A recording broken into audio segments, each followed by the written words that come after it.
To our last story before we take leave of you, of course, to move on to another conversation. President Nana Dankwa Akufo-Addo's so he's been trending, speaking at the opening of a 4-day reparations and racial healing summit in Accra on Monday. The President Akufo-Addo said the time for Africans who suffered from the 300-year-long transatlantic slave trade to receive compensation is long overdue. President Akufo-Addo, while making his case, bemoaned the fact that other groups, including slave owners and Native Americans, received some form of reparations, while Africans have been left out. Okay, so let me just read what he said, then I'll come. Native Americans have received and continue to receive reparations.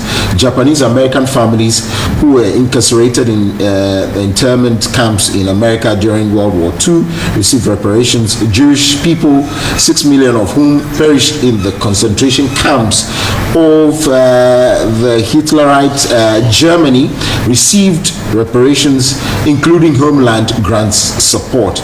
It's time for Africa, 20 million of whose sons and daughters had their freedoms curtailed and sold into slavery, also to receive reparations. What do you say when people say, can we move on? Let's fix our problems. No, you see, it is easy to say that. Let's move on and fix our problems. Maybe because we didn't feel it much. But out there in the world, there are people who feel it. There are people who live it every day.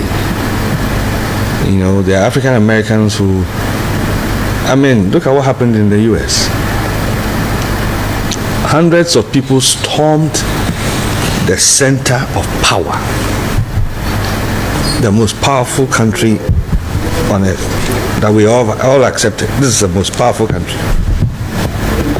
Hundreds of people stormed the center of power. Not one person was arrested. They went and vandalized the place. A few people went and vandalized Bolga. Do you see what happened to them? They went to the center of power in America. Nothing happened to them. Why? They're all extremist whites. Let a black man on a small street somewhere in America, driving his car. They say he was driving with a broken tail light, or he crossed the red light. They will follow him and shoot him down, shoot him dead.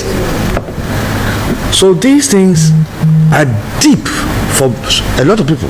Mr. Landing, if these are the people who feel or bear the brunt of what had happened, what would compensations do to them? We are asking for compensations, and you have agreed that we might not feel it because we are not in there. They are their feeling. What would the compensations do to them? Asking for compensation it's a broad category. It's not like we must first of all come to terms, and we must say that the world is healing and coming to terms with it. It started with the Holocaust. Last week, the Pope was apologizing for the way people, indigenous Canadian Indians, were made to shed their culture and transform to, and all the abuses, and the Pope went to apologize. I see. So you see, the world is in healing. Okay. So what His Excellency the President is saying, yes. Maybe we might think that it doesn't affect. Yes, it causes its own disruptions. Okay. You know, so it is not out of place for that, and it is a general call. Okay. That has been accepted all over the world, and he's only adding his voice, and we must support it. Sir, I agree with him, but once you're on someone's land, these things will keep happening. These are people who even lead all those top, if you like, meetings, the United Nations and all these people lead it, and yet these things happen under their watch. should we be speaking to them, or in times like this? Because I'm not too sure when we expect the healing, it might come from them. They will still continue doing what they do. Once they're extremists over there, they will still continue. What should we do? Compensation? You see, not until Africa as a continent speak with one voice where this is concerned, it will not have an effect on those out there. Tell me, have they not compensated the Jews for the Holocaust? They have.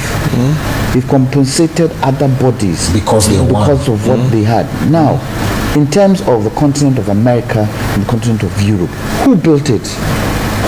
The tube stations in the UK, who built it? Transatlantic trade, Africa, America, UK. That was the trade. Who built all those places? A lot of the American infrastructure, who built it? Blacks were taken, brought in, and shipped to other parts of the world to work. And if we do not take that mindset out of the white race, we would be where we are. Look, did they not come to South Africa? Look at what happened there. I see. And if we sit and do nothing about it, they'll come and claim our African lands. They should pay compensation. I agree with the president. They should pay compensation, but the president should do it in such a way that he can bring other African leaders together so that we push for it. Okay. Do you know how much money they would owe us? They have come. They plundered. When they came in, they plundered some of our inheritance. Are they not returning some of these things? Recently, Nigeria. They're returning some of these, and it's in their exhibition halls. Is it theirs? Okay, so I agree with my senior men. It's good. So compensation, they should pay one voice. We should use to claim that. The thing is, once they pay the compensation, how we use it? You're in the spirit. How we use it? You're in the spirit. So we get to say, how do we use it? That's the how we use it. Anyways, thank you very much, Opiyikwami Jantua. But please, before you go, let me just, having made the announcement, express my condolences to Ambassador Sampi Ali. He's a friend.